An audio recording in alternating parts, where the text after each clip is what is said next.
Hello, my name is Vaishali and I'm a storyteller.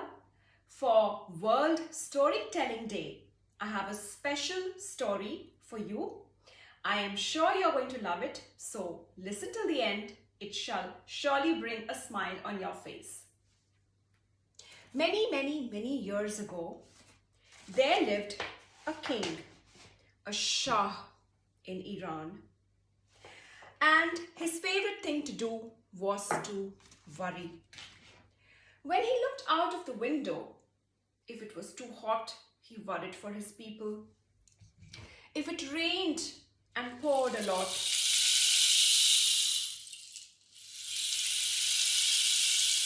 he worried. Oh, he just loved to worry. Many times, he would disguise himself as an ordinary man. He would dress up as an ordinary man and walk down the streets, the lanes and the by-lanes of his kingdom just to check on his people, how they are doing, just to get a feel of if they are happy, if they are okay, if they are doing good.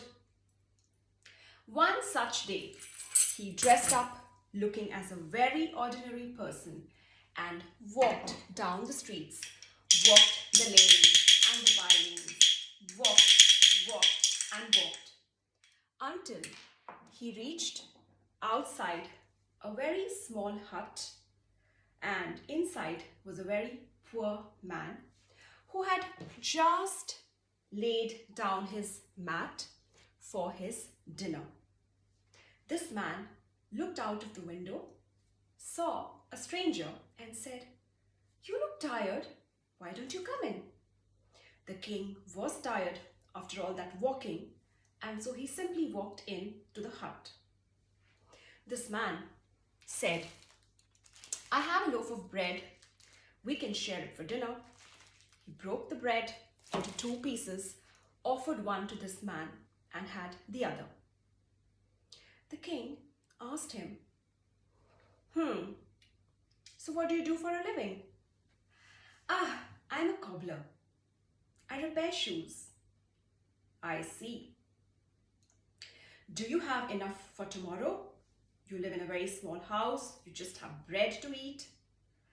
I don't worry so much. I have my faith. Day after day, all will be well." Thought the king. This man doesn't have enough food on his plate, doesn't even have a house to live in, and he says he's not worried. Let's put him to test. The next day morning, when our cobbler man went to the place, the town center where he repaired shoes, he found a notice. And this notice read, "No one in the kingdom is allowed to repair shoes. If your shoes are broken, you are not going to mend it, but buy new shoes." He thought to himself, well, this is good for people who sell shoes, but what about people like me? Just then, when he was thinking, he saw an old lady who was passing by carrying a bucket of water which was too heavy for her. Being a kind man, he offered some help. He said, "Madam, I can help you." And he took that bucket. She looked at him and said, "Oh, thank you. My house is just around the corner." And there he went and walked with that bucket of water. Her house was not just around the corner. He went up the hill, down the hill, and finally reached her house. He put down that bucket of water and said, "Thank you." And he was just about to go when she said, "Oh, wait." She took out a few coins and gave it to this man and said, "Thank you for helping me." "Oh, thank you. You have given me an idea," he said. And he went to the well, decided to become a water carrier for the day, carrying buckets and buckets of water for people who needed help. And that day, he returned home with some more money, and he was able to buy some bread and some cheese.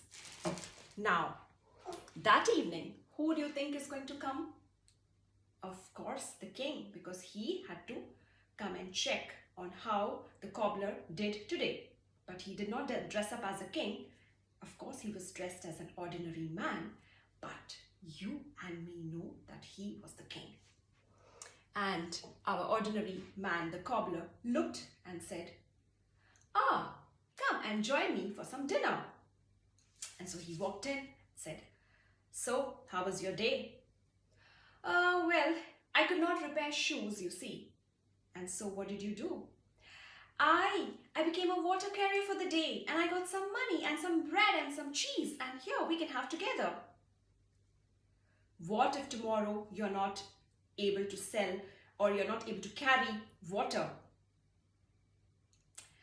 "I have my faith. Day after day, all will be well," said our cobbler. "I see." The king decided, of course, it was time to put him to another test. The next day, when he went to the well, there was an announcement. The king's men had come there and they said, "Nobody in the kingdom is allowed to carry water for anybody else. Everybody has to carry their own buckets of water." "Huh?" he thought to himself. Just then, there was a man who was passing by and he said, "Hey, young man, I am a firewood chopper. I go to the jungle and chop firewood and I sell it in the market. Why don't you join me? We will do it together and you shall have 50-50. So we shall do 50-50. You shall have half of the money." "Oh, that seems like a great idea." And so our cobbler turned water carrier now became a firewood chopper. He went to the jungle along with this man. They chopped lots of wood. They went to the market. They sold. And today he had even more money. And he went home with some bread, some cheese, and some eggs. And of course, who do you think had to come to check on him? The king, but disguised as an ordinary man, looking very, very ordinary, not as a king. And just when he had laid down his mat, this person came in and he said, "Oh, please come in." The king walked in and said, "Ah, so how was your day today?" "Oh, well, you know what? I could not carry water, but I became a firewood chopper. I was able to chop wood and I sold it in the market, and today I have bread and some cheese and some eggs and we can share it." "What if tomorrow you're not able to chop firewood?" said the king. I have my faith. Day after day, all will be well." The king thought, I shall put him to test and I shall make sure that there is a day when he gets worried. And so the next day, the king's men came to that part of the jungle where they were chopping firewood. "Listen, listen, listen. This jungle belongs to the royal kingdom. You cannot cut this wood. You cannot sell it to the market." "Oh, but you can come and be soldiers in the king's army." And so, before even these two men realized, they were marching. Left, right, left. Left, right, left. They were given uniforms. They were even given silver swords with a scabbard. Now, a scabbard is a cover, the outer covering, which goes over the sword. And these were silver swords which were to be used, during the time of attack or war or army or whatever. Now, at the end of the day, our soldier went to the commander and said, "Sir, I've worked hard today and my pay for the day." "What? Are you kidding me? You don't get paid every day. You will get a salary at the end of the month." Oh. Now our cobbler turned water carrier, turned firewood chopper, turned soldier, wondered what is he going to have for dinner tonight? But he had an idea. He took the silver sword to a goldsmith shop and he pawned it, which means he gave the silver and he took some money in return of that. In fact, he got lots of money because it was a silver sword, and he fixed a wooden blade. He carved a blade out of wood, fixed it and put it in the scabbard. So inside there was not a silver sword but a wooden sword. And he went home with lots of money, and he went home with bread, eggs, cheese, oranges and some meat. Oh, he was going to have a feast tonight. And who has to come and check on this guy? Of course, the king. And the king thought, today he is going to be worried. I shall see how he does not worry. And when he walked in, of course, you and me know that he's the king, but our man does not know. He saw this ordinary man and he said, oh, come in. The king was sure that today this person will have nothing to eat and he's going to be worried. But to his surprise, there was a feast laid there, and he said, oh, what did you do today? How did you get all the money? Ah, you know what? I became a soldier in the royal army. But you get paid only at the end of the month. Oh yes, it's a secret. I shall tell you, but don't tell anyone. So he told him that he had pawned that silver, and instead of a silver sword, he now had a wooden sword. Now, of course, this did not go very well with the king. And he said, what? What if tomorrow the king asks you to attack? What will you do if you do not have a sword? And what do you think was the answer? Of course, he said, I have my faith. Day by day, all will be well. Now, the next day, as our soldiers were marching, left, right, left, there suddenly seemed to be some confusion. There were some men who were running, and they were chasing a man. And the man was running, and these men were running behind them, and they were running and running and running and running. And suddenly, the soldiers heard these men calling out, saying, stop him, he's a thief, he's running. And that thief had just taken a corner around the road. He had a bag, and he threw that bag, and that bag came to somebody else's hand. The real thief had run away, but the bag was caught by somebody else, and the soldiers caught the wrong man, and they dragged him to the king's court. And he kept begging. He said, no, I'm not the thief, I'm not the culprit. I just had this bag which was thrown on me. Somebody else was running with the bag. Why are you taking me? But the soldiers did not listen. They dragged this man to the court in front of the king, and they said that he was found stealing. Now the king came there, of course, not in his ordinary clothes, but in all his royal clothes, dressed up grandly as the king.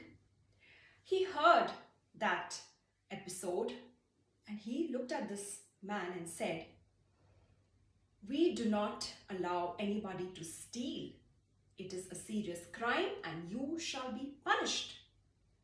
And he looked at all the soldiers, and he pointed out to our cobbler turned water carrier turned firewood chopper turned soldier, and he ordered him to come forward. And he said, I, the Shah of Iran, order you to chop off this man's head. Now the soldier stood forward.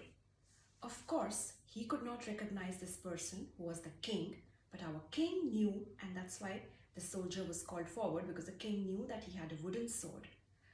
Now the soldier thought to himself, if I do not obey the king's orders, he shall punish me. If I do not obey the king's orders, of course I will be punished. But he also was worried that if he took out this sword, it was a wooden sword, and the king will of course chop off his head. Now suddenly this other man came begging down on his knees, looked up at the soldier, and he said, do not do this. I am not the culprit. I am not the thief.